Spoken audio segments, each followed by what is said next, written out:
नमस्कार दोस्तों, आप कैसे हैं? मैं उम्मीद करता हूं कि आप अच्छे हैं। मैं मनोज कुमार पिछले 5-6 सालों से अध्यापन कार्य में कार्यरत हूं। सिविल सेवा परीक्षा देने के दौरान जो भी अनुभव मुझे प्राप्त हुआ है, मैं प्रतियोगी छात्रों के बीच उसको वितरित करता हूं। मैं चाहता हूं कि वो अधिकतम लाभ प्राप्त करें। इस प्रयास में मैं प्रयत्नशील हूं।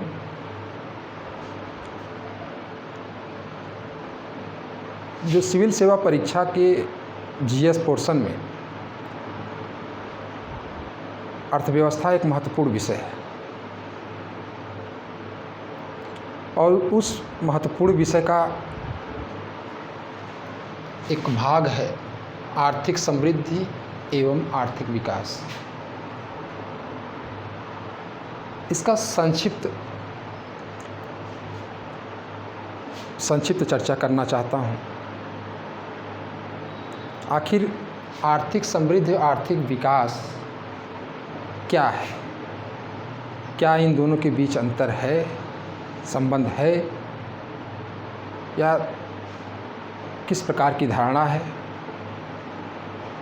कैसे हम कहेंगे कि आर्थिक विकास हो रहा है? कैसे हम कहेंगे कि आर्थिक समृद्धि हो रहा है? जब हम इसको दोनों को लेकर चलते हैं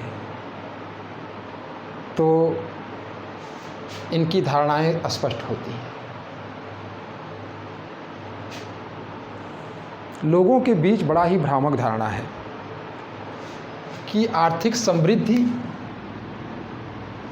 एवं आर्थिक विकास लगभग एक ही है। ठीक भी है, अगर एक दृष्टि से देखा जाए तो ठीक भी है कि एक ही है, लेकिन एक दूसरे नज़रिए से देखें हम तो यह एक नहीं है, बल्कि एक दूसरे से संबंधित होने के बावजूद भी इन दोनों के बीच अंतर है। अब वह अंतर क्या है,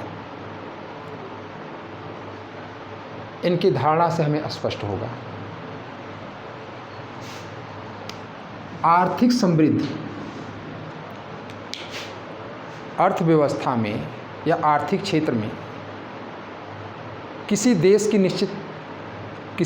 के आर्थिक क्षेत्र में एक निश्चित समयावधि में जो भी मात्रात्मक परिवर्तन हो रहा है,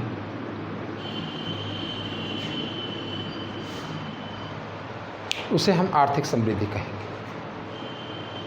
मात्रात्मक परिवर्तन का आशय क्या है? मात्रात्मक परिवर्तन का आशय है कि एक रैखिक परिवर्तन, मात्रा में केवल परिवर्तन, संख्या में परिवर्तन। जब हम इस रूप में देखते हैं कि जैसे जीडीपी, जीएनपी या प्रति व्यक्ति आय,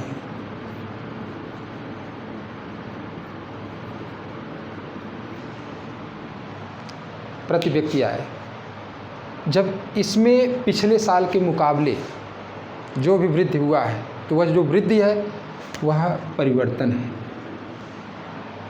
जो वह वृद्धि है वह परिवर्तन है। और यह परिवर्तन जब केवल इस नज़रिए से देखा जाता है, जब उसकी वस्तुनिष्ठता पर केवल ध्यान केंद्रित किया जाता है, तब वह आर्थिक समृद्धि होता है। आर्थिक समृद्धि का स्वरूप रैखिक है।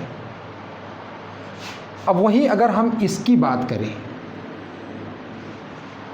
आर्थिक विकास यह जो टर्मिनोलॉजी है, वर्तमान में इसका बहुत ही व्यापक महत्व है और प्रतियोगी परीक्षाओं में प्रायः देखा जाता है कि आर्थिक विकास पर किसी न किसी रूप में इस पर क्वेश्चन पूछा जाता है। एक दूसरे दृष्टि से हम देखें तो अर्थव्यवस्था में जो भी टॉपिक है जो सिविल सेवा की परीक्षाओं में आते हैं वो कहीं न कहीं आर्थिक विकास से जुड़े हुए हैं। इन दोनों में अभिन्नता होने के बावजूद, इन दोनों में भिन्नता और अभिन्नता दोनों पक्ष समाहित हैं। आर्थिक विकास एक अधिक व्यापक धारणा है, अधिक व्यापक धारणा है। क्यों अधिक व्यापक धारणा है? इसमें भी परिवर्तन को देखा जाता है, लेकिन रैखिक स्वरूप नहीं होता है, बल्कि इसका स्वरूप बहुआयामी होता है। रैखिक भी देखा जाता है, रैखिक भी देखा जाता है, रैखिक भी देखा जाता है, लेकिन साथ साथ रैखिक के साथ साथ बहुआयामी देखा जाता है। अब इस बहुआयामी में हम देखते हैं कि एक तरफ रैखिक माने मात्रात्मक परिवर्तन और एक तरफ बहुआयामी अगर इसको लेते हैं तो इसमें गुणात्मक परिवर्तन।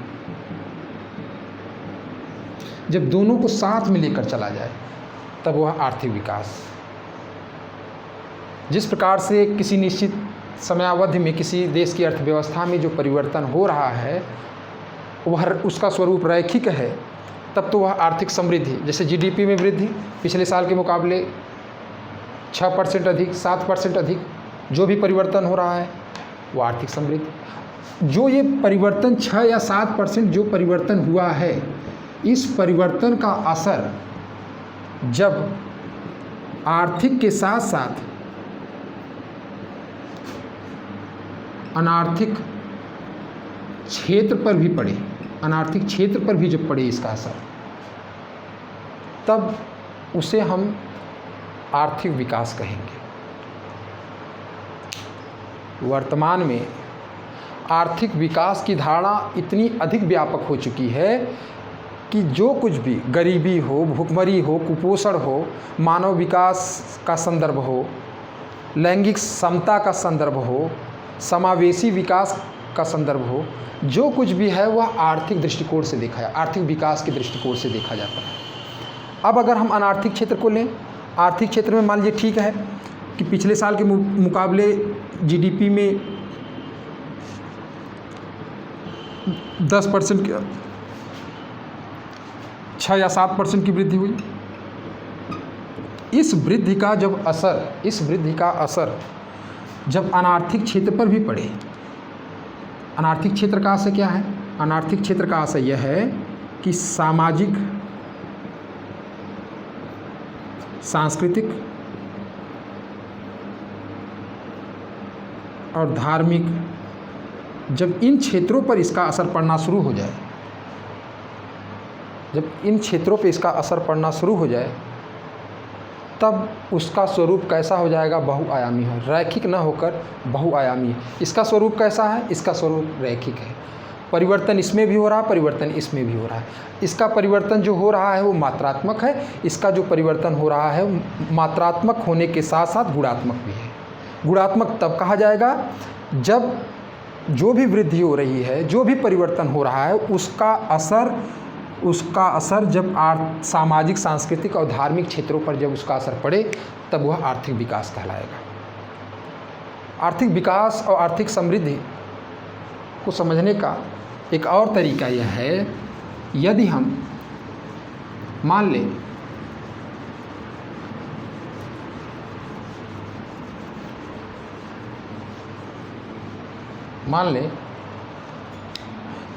कि 10 किलोमीटर अगर सड़क है, अगर इस सड़क में बढ़ोतरी कर दी जाए, 20 किलोमीटर कर दिया जाए, ग्रामीण क्षेत्र से इसे जोड़ दिया जाए, ग्रामीण क्षेत्र से इसे जोड़ दिया जाए,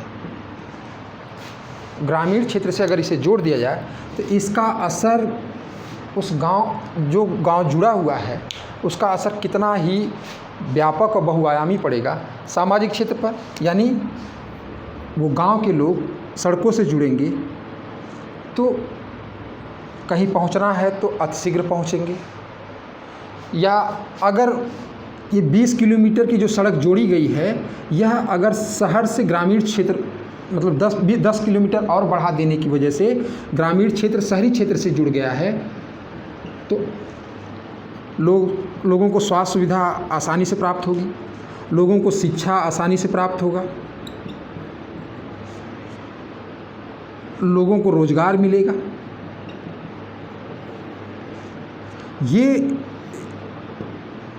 ये जो वृद्धि हुआ है ये तो केवल मात्रात्मक है। 20 किलोमीटर, पहले 10 किलोमीटर था, 20 किलोमीटर हो गया। ये जो वृद्धि हुई है, ये जो परिवर्तन हुआ है, तब तो ये कहा जाएगा केवल अगर परिवर्तन मात्रात्मक दृष्टि से देखें तब तो वह आर्थिक समृद्धि कहलाएगा। और जब यही परिवर्तन लोगों के, ग्रामीण क्षेत्र के लोगों के स्वास्थ्य पर, शिक्षा पर और रोजगार पर भी असर डाले, रोजगार पर भी जब असर डाले, तब वह परिवर्तन केवल आर्थिक समृद्धि नहीं, इकोनॉमिक ग्रोथ नहीं, बल्कि इकोनॉमिक डेवलपमेंट भी कहलाएगा। आज एक नई टर्मिनोलॉजी आई है, समावेशी विकास। एक ऐसा विकास जो समाज के उस कमज़ोर वर्ग को भी विकास की मुख्य धारा में शामिल करे, जो हाशिए में है, हाशिए पर हैं, उनको भी जब शामिल किया जाए विकास की मुख्य धारा में, तब उसे समावेशी विकास कहा जाएगा। समावेशी विकास का ही अंग है, आर्थिक विकास का ही अंग है समावेशी विकास। अब अगर हम देखें तो दोनों को कंसेप्ट में क्या अंतर दिखाई दे रहा है, संबंध होने के साथ साथ। जहाँ पर आर्थिक समृद्धि जहाँ पर परिवर्तन इसमें भी देखा जा रहा है, इसमें भी परिवर्तन देखा जा रहा है, लेकिन इसका स्वरूप अलग है, इसका स्वरूप अलग है। समानता होने के बावजूद भी इन दोनों के बीच अंतर है। यह वस्तुनिष्ठता को लेकर चलता है, वस्तुनिष्ठ होता है, यह व्यक्तिनिष्ठ होता है। यह जो परिवर्तन होगा लोगों के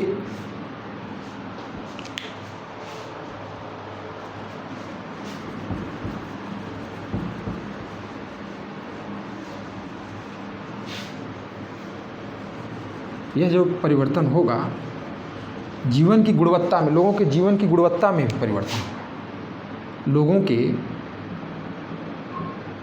जीवन की गुणवत्ता में भी परिवर्तन देखा जाएगा। ये जो परिवर्तन है यह व्यक्तिनिष्ठ होगा, व्यक्तिनिष्ठ होगा।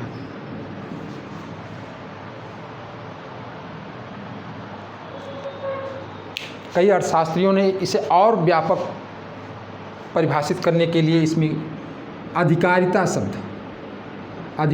शब्द, ईमानदारी शब्द, विश्वसनीयता, इन सबको भी शामिल कर लिया है। अधिकारिता का आशय क्या है? वर्ण की क्षमता, चूज करने की क्षमता, वर्ण की क्षमता, वर्ण की क्षमता, चूज करने की क्षमता। जब चूज करने की क्षमता, अगर हम इसको बहुत ही गहन दृष्टि से देखें तो आर्थिक विकास ऐसा विकास है जिसका असर व्यापक पड़ता है।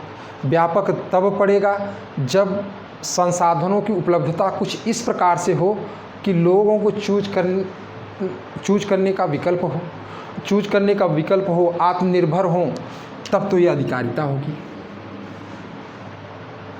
ईमानदारी और विश्वसनीयता, ये सारी बातें आर्थिक विकास के संदर्भ में है। इस पे